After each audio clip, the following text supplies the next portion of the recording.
once you have two hands, then you can get your nut started. I think I've got it started right there. Nope. And you have to force it against this hose here. Let me get it down in there, and then I got another tip. Okay, now I have this bolt down in here. You have to have two hands to get your ratchet and your socket down in there, because you're going to hold this power steering filler hose off to the side to get your socket down in there. And the other one is down in there. Now, I want you to look down in there. You notice how the support on the thermostat is going in line with the hose fitting that goes across to the top radiator hose. That's very critical. There's no place to really line it up by just dropping it down there, because it's just a flat surface. So the only recess is actually in the gooseneck itself. So it's very critical that when you set your thermostat down in there and then you put your gooseneck down on top of it, that you get it lined up that way so that the little notch that I showed you earlier lines up properly and it's not binding. Okay? So that's just a trick there, because it only goes one way properly, and as you can see, it's lined up pretty well centered in the gooseneck this way. Sorry for the shaky camera.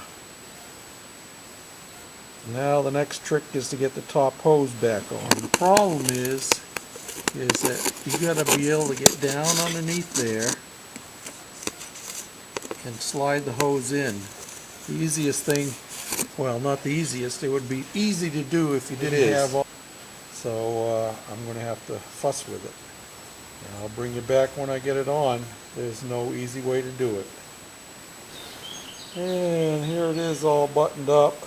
Got the overflow hose back on right there, and you can see down in there I replaced the sensor for the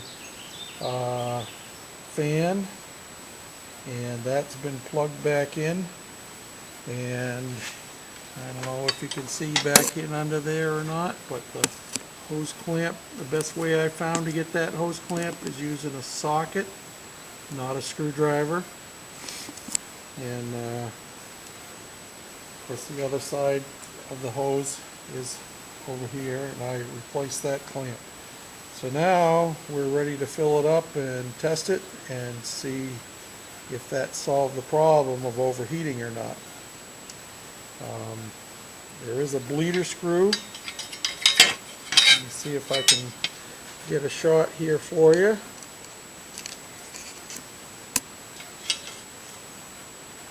There's a bleeder screw right down in there. There it is right there, just below the thermostat housing, and that's for bleeding the air out of the system. So I'm going to crack that open so that the air will come out as I fill the system. Obviously it was not the temperature control sensor.